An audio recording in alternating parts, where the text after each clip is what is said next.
Most people don't stay broke because of bad luck. They stay broke because of tiny habits that feel harmless, but quietly drain their future. And the strangest part is this: most of these habits don't even feel like money problems. They just feel normal. You know that feeling where you promise yourself that things will finally change? Once you make a little more. Once life is less stressful. Once you figure everything out. Yet somehow, even when more money comes in, nothing actually changes. The numbers go up, but the pressure doesn't go away. You still feel behind. You still feel like you're chasing something you can't quite catch. You watch other people who seem less smart, less hardworking, even less disciplined, move ahead financially while you feel stuck in the same place. You tell yourself you'll start saving next month. You'll get organized when life calms down. You'll be better with money when you finally feel ready. But ready never arrives. Days turn into months. Months turn into years. And nothing feels different. If that sounds uncomfortably accurate, that's not an accident. Money problems almost never start with money. They start with psychology, habits, and identity. The truth is simple. Your financial life is quietly shaped by what you do repeatedly, not what you wish for occasionally. Here's the part most people miss. Poor isn't just an amount of money. Poor is a pattern. And if you don't change the pattern, the amount of money almost doesn't matter. Let's break down 7 money habits that quietly keep people stuck, even when they earn more. The first habit is emotional spending. This is when money becomes a solution for every feeling you don't want to sit with. Stress? Order food. Bored? Buy something small online. Tired? New gadget. Lonely? Go out and spend just to feel included. None of these purchases look dangerous by themselves. They almost feel like self-care. But here's what actually happens. You train your brain to believe that discomfort must be escaped immediately, and money is the escape button. The real cost isn't the purchase. The real cost is the identity being built. I'm the kind of person who spends when I feel something. Over time, your emotions become your financial manager. The people who quietly build wealth feel the same emotions, but they respond differently. They pause. They sit with the feeling. They separate, "This is uncomfortable," from, "I must buy something." This one shift changes everything. The second habit is avoiding numbers. You don't want to look at your bank balance. You don't want to see how much debt you have. You avoid budgeting because the numbers feel heavy, embarrassing, or overwhelming. So you distract yourself and tell yourself you'll face it later. But avoiding the numbers doesn't protect you, traps you. Money loves clarity. When you don't measure, you guess. And when you guess, your brain tells you comforting stories like, "I'm probably doing okay," or frightening stories like, "It's already too late." And neither is based on reality. Both keep you frozen. Wealthy people don't always like the numbers either. They just face them anyway. Not because it feels good, but because clarity creates power.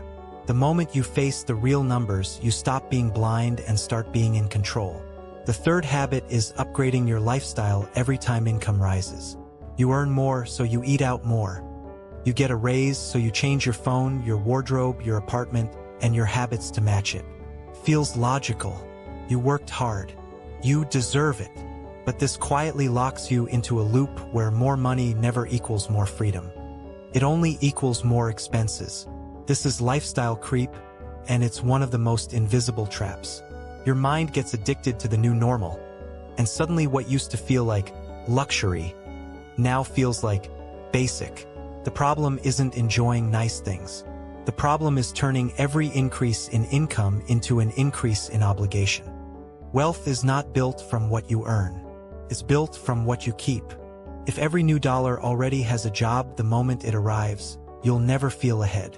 The fourth habit is waiting for motivation before taking control of money. You keep hoping for that kick of inspiration, that sudden wave of discipline that makes everything easy. But motivation is unstable, comes from emotion, and emotion changes daily. If you build your financial life on motivation, your results will swing with your mood. People who grow financially don't feel inspired every day. They build systems so action happens even when they don't feel like it. Automatic transfers. Simple rules. Decisions made once instead of every day. Poor thinking habits are driven by feelings. Rich thinking habits are driven by systems.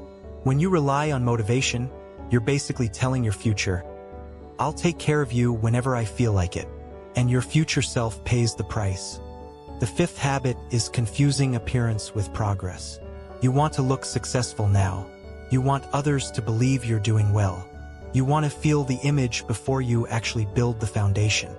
So you buy status before you build stability. Clothes, gadgets, dinners, trips, signals. On the outside, things look good.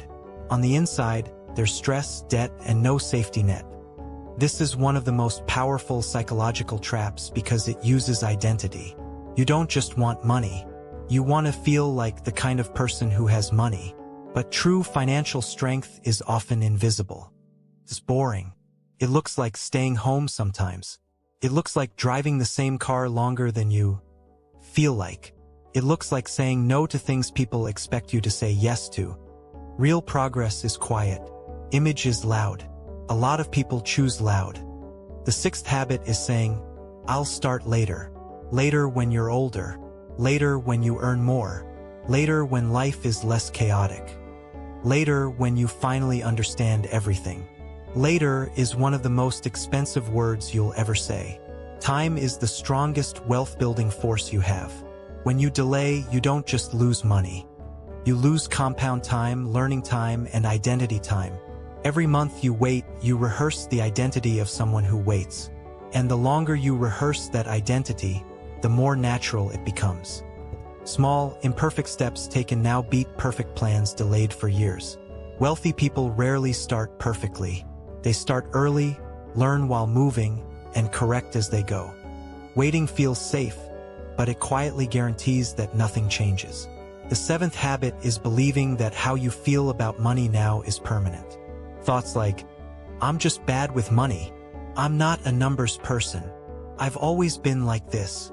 These aren't facts. They are identities you repeated long enough to sound like truth. If you believe them, you won't try to change because trying would feel like fighting your own nature. But money skills are learned. Emotional control is learned. Discipline is learned. The moment you shift from, this is just who I am, to, this is simply how I've been behaving, you open the door to change. Identity-driven habits keep people poor because they don't fight their habits. They defend them. Here's where most people get it wrong. They think fixing their financial life starts with more income. So they chase more hours, more side hustles, more pressure. But if your habits don't change, more income just becomes more fuel for the same patterns. The foundation doesn't upgrade automatically. The habits must change deliberately. Imagine two paths. On one path, you earn more but keep the same habits. Emotional spending, avoidance, lifestyle creep, delay, image chasing, and identity excuses. On the surface, your life looks upgraded. Inside, it feels the same. Stressful, tight, always behind. On the other path, even with modest income at first, you shift habits. You face numbers, separate emotion from spending, live slightly below your upgrades, act without motivation, and choose progress over image. Feels calmer, slower, but something powerful happens. You begin to feel control. This is the real difference between people who stay poor and people who slowly build wealth. Not luck, not brilliance, not constant motivation, just habits that either serve the future or drain it. You don't need to become a different person overnight. You don't need to do everything perfectly. You only need to recognize the moments where the old habit wants to take over. The moment you feel stressed and want to spend. The moment you want to avoid checking the number. The moment you want to upgrade just because income increased. Those tiny moments are the real battleground. Wealth doesn't begin with money. It begins with noticing those moments and choosing differently, even slightly. Pause instead of a purchase. A 5-minute look at your real numbers instead of avoiding them. Keeping your lifestyle the same for a little longer even though you could stretch it. Acting on your plan even on days when motivation is absent. Choosing progress over appearance. Questioning the identity labels you've been repeating. If any of these habits felt uncomfortably familiar, take it as a signal, not as shame. Seeing the pattern is the first sign that it's already changing. Poor thinking habits survive in silence and autopilot. They weaken the moment you become aware of them. You don't have to prove anything to anyone. You don't have to look successful right now. You just have to build patterns your future self will be grateful for. Quiet, simple, repeatable patterns. And if what you just heard made sense to you, it's not luck. It means something inside you is already starting to shift from, "I hope this changes one day," to, "I am becoming the kind of person who changes it."